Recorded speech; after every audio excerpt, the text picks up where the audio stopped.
Tione, assunto interessante, às vezes difícil de relacionar. Você já passou por uma situação dessa. O quê? Que é pai. Dá pra imaginar como que é perder um filho? Já viveu isso, né? Já. Você sabe que minha segunda filha, a esposa, engravidou e com quase 3 meses de gravidez, nós perdemos o bebê. É muito difícil, né? Imaginar algo que está dentro da barriga, que você não Olha viu, pra você ver. que você não conheceu. Emocionalmente foi muito difícil, porque Difícil. porque a partir do momento que você sabe, você já está com ele lá em casa, né? Você já conta, você já faz planos, E a gente, era a nossa primeira gravidez biológica, então já corremos fazer quarto e comprar móveis. Então você imagina, é realmente muito sofrido.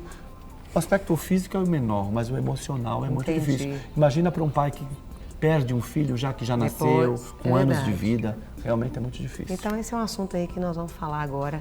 E como lidar aí com a perda de um filho. Porque normalmente foge à ordem natural das coisas, É né, verdade. Tione? E para conversar com a gente, obviamente, sobre esse assunto, nós recebemos a Leila Martins, que é líder do Ministério RISPA, de Mães Superando Perdas. E ainda estamos recebendo a psicóloga Cristiane Oliveira. Bem-vindas. Eu falei certo? É RISPA mesmo? Isso. RISPA. Isso. Bem-vindas, Deus abençoe. Sejam muito bem-vindas, muito bom dia, que bom tê-las aqui conosco.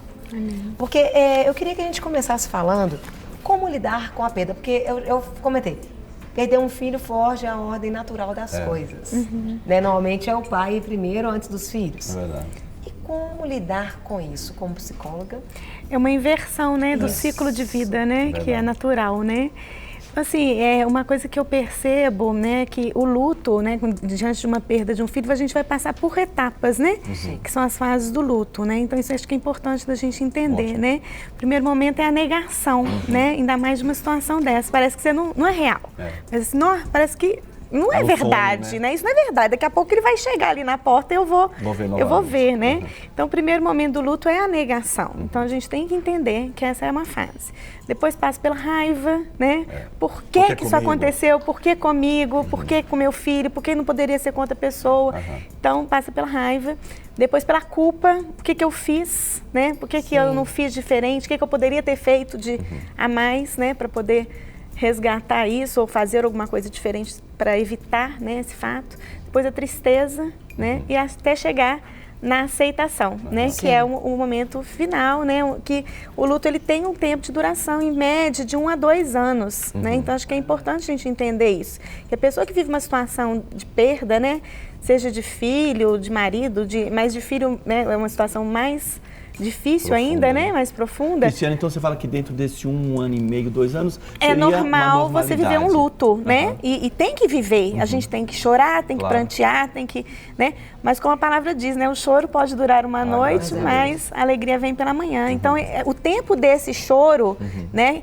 Em média, que é o tempo do luto, vamos dizer, mais esperado, é em torno de 1 ano a 2 até. Mas passou disso, as pessoas não estão, às vezes, mais em luto. Elas entram, às vezes, num quadro depressivo, né? Que aí entram as patologias associadas, que aí é mais complicado, né? E aí isso precisa de ser tratado, né? Seja com o apoio de um ministério como o RISPA, que é um trabalho que a Leila vai explicar melhor, seja com terapia, seja com psiquiatra. Então, assim, é importante que a pessoa entenda que, né, que tem um período que ela tem que prantear, que ela tem que viver o luto, mas se passou disso, ela tem que continuar a vida, reestruturar, ressignificar a vida com quem está ali hoje, porque ela, às vezes, não tem mais um filho, mas ela tem um marido, ela tem outros filhos, ela tem um trabalho, ela tem, né, outros ministérios, né, a vida continua. Então, ela precisa de, né, ressignificar e caminhar. E se não conseguir, precisa desse apoio, desse aparato, seja da igreja, seja de um psicólogo, de um psiquiatra, de uma rede de apoio para superar, né? Leila, aproveitando pedindo já para você contar um pouquinho para a gente o que é o Ministério RISPA, mas a doutora Cristiane falou um pouquinho sobre as etapas do luto, né? Negação, a raiva, até chegar à aceitação. Depois você falar um pouquinho para a gente sobre o Ministério RISPA, eu queria fazer, em qual dessas etapas a pessoa te procura mais? É no momento de raiva? É no momento de angústia, de depressão, de aceitação? Ou de cara, quando a pessoa passa por um motivo de luto, ela já vê que não vai dar conta e precisa de ajuda? Isso. Conta um pouquinho pra gente. É nesse momento aí da não aceitação, da raiva, da indignação. Entendi. Né? São momentos assim, é o inicial do luto. Porque você passa por isso mesmo, e é necessário passar. Você tem que se permitir a viver isso, né? Mas agora a gente não pode deixar que permaneça, né? A gente tem que escolher viver, porque se Deus permitiu que estejamos em vida ainda, é porque Ele ainda tem coisas para cumprir na nossa vida, né? Mas as mães que estão ali no RISPA têm assim, alcançado transformação. Elas têm vivido, né, experiências juntas. Estarmos juntas tem feito toda a diferença. Porque uma tem a liberdade de falar daquilo que está passando com a outra sem um julgamento, né? Você está assim ainda, não existe isso lá. Lá a gente dá o tempo, porque na verdade isso quem traz a cura é Deus, né? E a nossa reunião é através da palavra, porque nós cremos que a palavra é a cura. E o quanto mais você fala, mais curada também você é, né? E tem mães que chegam ali engatinhando, muito dolorosas. Eu passei por isso, né? E assim, o RISPA também foi bênção na minha vida. E assim, ver essas mães levantando, para mim, é gratificante. Quanto tempo existe o Ministério RISPA? Tem 2 anos. 2 anos? 2 anos? E normalmente essas mães que chegam lá, elas vão por conta própria ou uma amiga que acaba indicando, que acaba levando? Alguém que já conhece o Ministério? É uma indicação mesmo, uma indicação. Às vezes a gente encontra pessoas, né, e comenta, então eu vou enviar fulana que está assim, que também passou por perda. Nós temos 2 histórias de 2 mães que perderam filhos. Eu queria chamar vocês para a gente assistir essa matéria e depois a gente comentar a respeito dessas situações. Bora. Ana Marília guarda as reportagens sobre a morte do filho caçula. Eduardo Magalhães, de 17 anos, morreu há menos de uma semana do casamento da irmã, vítima de uma fatalidade. Estava subindo no ônibus, que já estava cheio, né? E aí ele ficou despendurado, porque ele queria entrar, porque os colegas já estavam dentro do ônibus. E o motorista arrancou o ônibus, autorizado por um policial que estava lá, e parece que ele perdeu o equilíbrio e caiu debaixo das rodas do ônibus. E parece que você fica meio anestesiada, né? Sem saber o que você está sentindo, parece que é um filme, parece que não é com você. Mas aí um dia você cai a ficha e vê que um dia os outros somos nós, né? A gente vê essa notícia todos os dias e nunca imagina, né, que vai acontecer com a gente. Os parentes que vieram de longe para o casamento da irmã de Eduardo acabaram se encontrando no velório. A mãe conta que buscou a ajuda de um psicólogo e passou a frequentar o grupo API, Apoio a Perdas Irreparáveis, do qual participa há 8 anos. Você chega nesse grupo, você vê que você não é a única que está passando por isso. E ali você dá um pouco de si, uma palavra que você fala, ou um choro que você se permite a chorar ali, já não tem ninguém para te julgar, e as pessoas ali estão dispostas a te ouvir. A gente tem 2 escolhas, ou você morrer junto, ou você sobreviver até pela pessoa que se foi, né? Porque a gente tem que se permitir ser feliz, ter momentos felizes, sorrir. A gente aprende a conviver com essa dor. Você não tem que ser infeliz, você não tem que ser amarga, você não tem que ficar sofrendo, você tem que viver. Nós vamos conversar agora com uma outra mãe que também encontrou em um grupo de apoio forças para superar a morte da filha de apenas 6 anos, vítima de um tumor cerebral. Por toda a parte estão lembranças de Adassa, como os brinquedos, as bíblias, fotografias e também estes desenhos. Em todos eles, a garotinha aparece como uma princesa. 7 meses. Esse foi o tempo que se passou entre o diagnóstico e o falecimento da princesa Adassa. Um tempo de muita dor e também de sofrimento, não é isso mesmo, Esther? Foi um momento assim que a gente fica meio que sem reação. A gente faz tudo o que tem que fazer, mas a gente não para pensar as consequências, né? Ela ficou estrábica, ela teve a questão da perda dos movimentos do lado direito, ela ficou com a fala arrastada, ela foi para a cadeira de rodas porque ela paralisou mesmo o lado direito. Depois, por consequência de remédios, ela começou a inchar muito, engordar. Então, assim, eu vi ela completamente mudar fisicamente. Não só, assim, questão de movimento, mas fisicamente também ela mudou muito. A Daça era filha única. Ela passou por 2 biópsias durante o tratamento, mas não pôde ser operada por causa da localização do tumor cancerígeno. Uma semana antes da sua morte, ela ditou um texto para que a mãe escrevesse essa carta para o tio Uli, falando do seu amor por Jesus. Segundo Esther, foi depois de ouvir Deus falar que o tempo do luto e do choro havia acabado que ela decidiu buscar ajuda no Ministério RISPA, Mães Superando Perdas. 3 anos já se passaram. A saudade vem.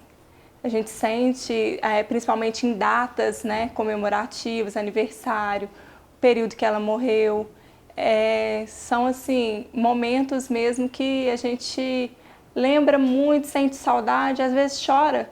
Faz parte. Superar também faz parte, o choro também faz parte da superação. Então, a gente tem que sentir, mas hoje ela faz parte do meu futuro.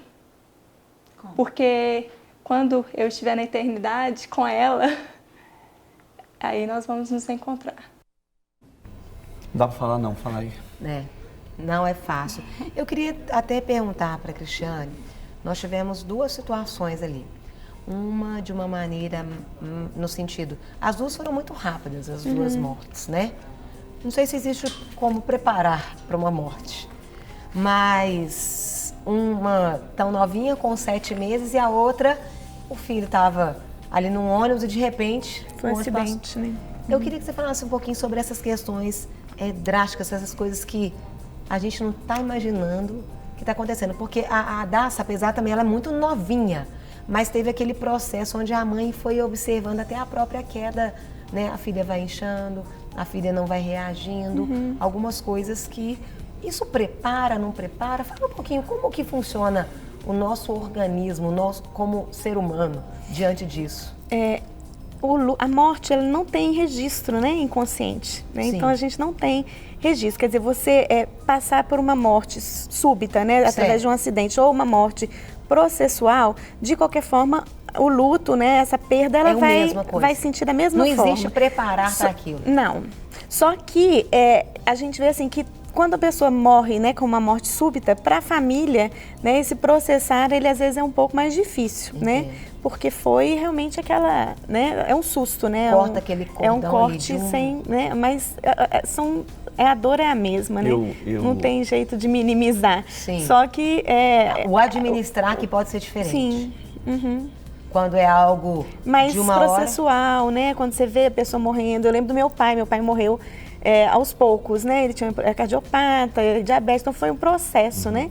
Você vai elaborando esse luto, né? Assim, dentro do possível. A aceitação às vezes fica um pouco mais fácil. Mas, de qualquer forma, a dor é a mesma, né? Eu acho interessante a fala da primeira mãe, quando ela fala assim, a gente tem que continuar.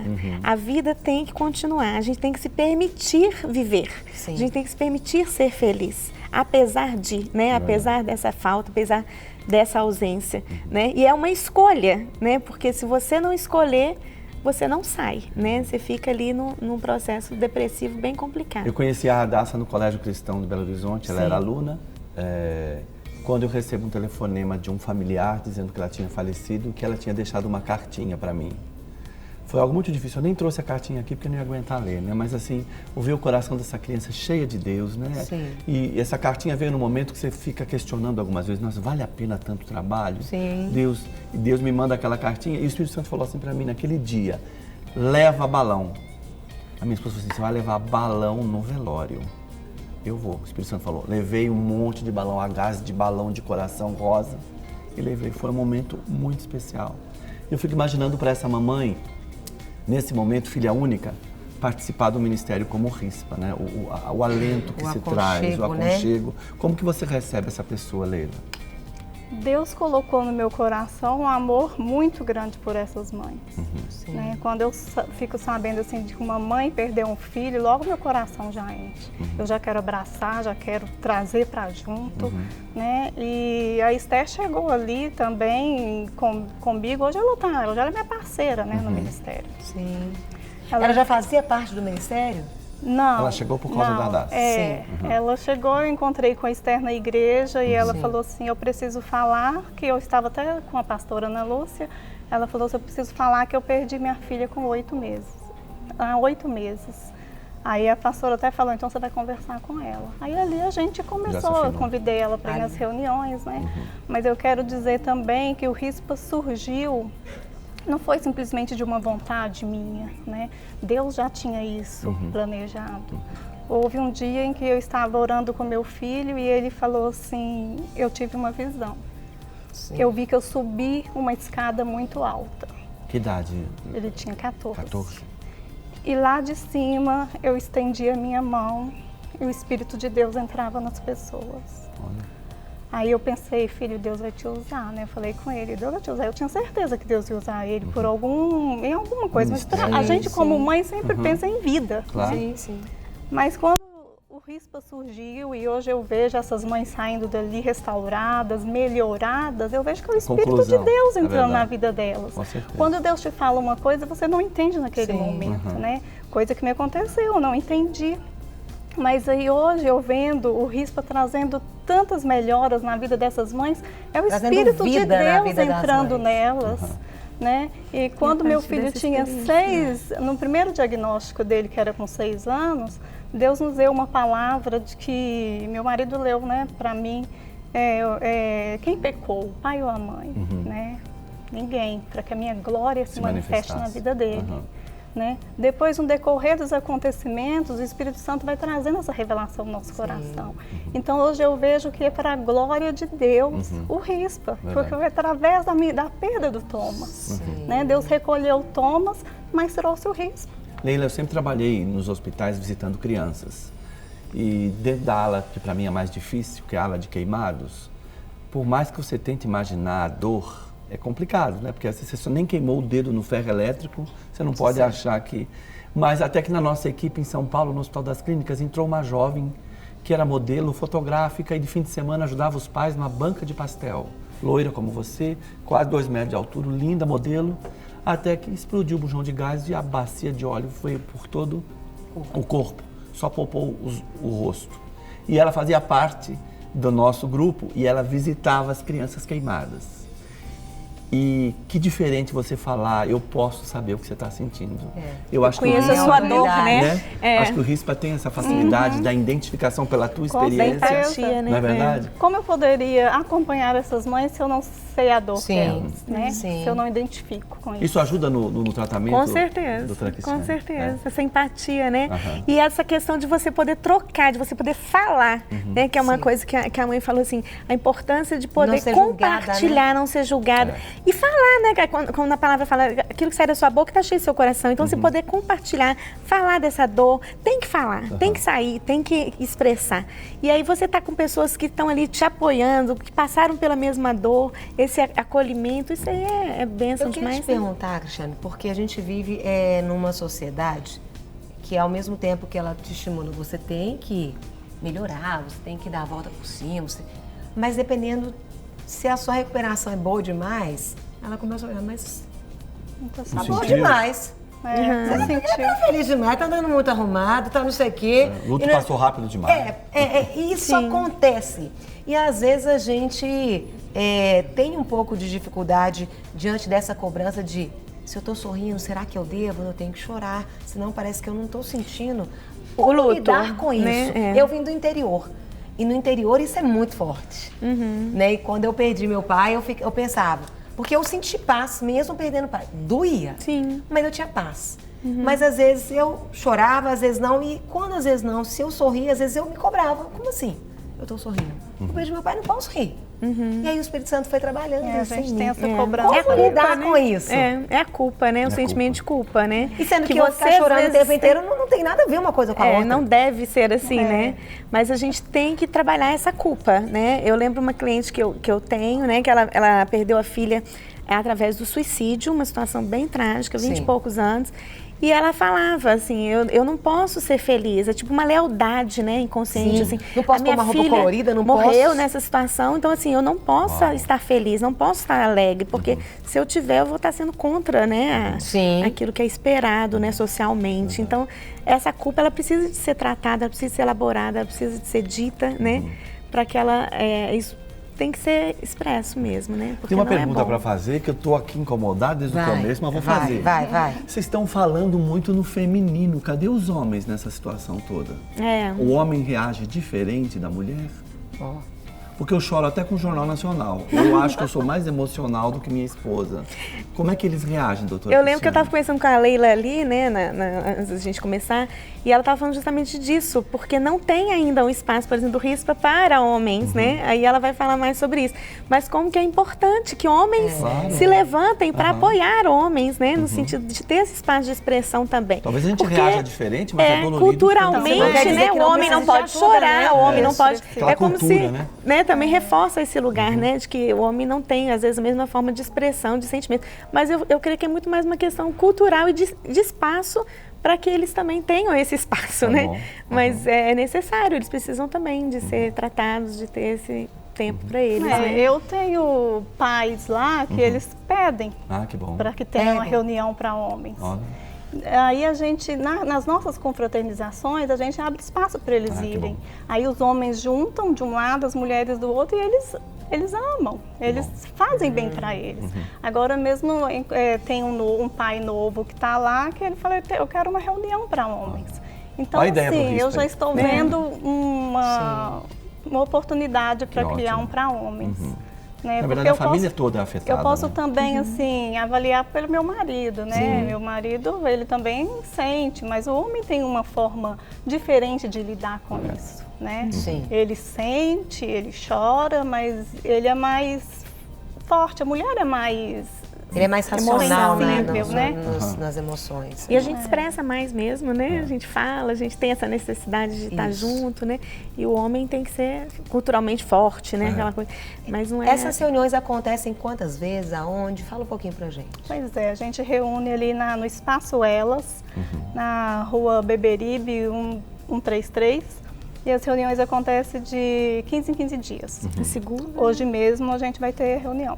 Segunda? 19h30. Na segunda. Qual horário? 19h30. 19h30.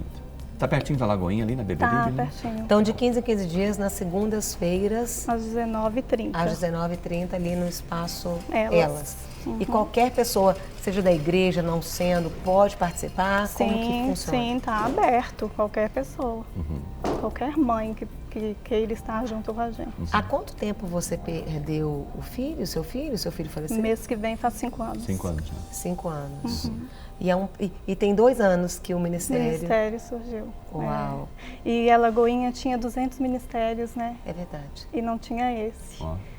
Né? Então é por isso que eu consigo ver também um propósito de Deus nisso tudo. Com certeza. Né? Por mais que traz dor, mas cumprir um propósito de Deus é prazeroso ao mesmo tempo, né? E obviamente, você tem mais filhos? Tenho uma. Porque veja, o próprio processo de cura, né, da mamãe nesse processo vai ajudar também com os outros filhos, né?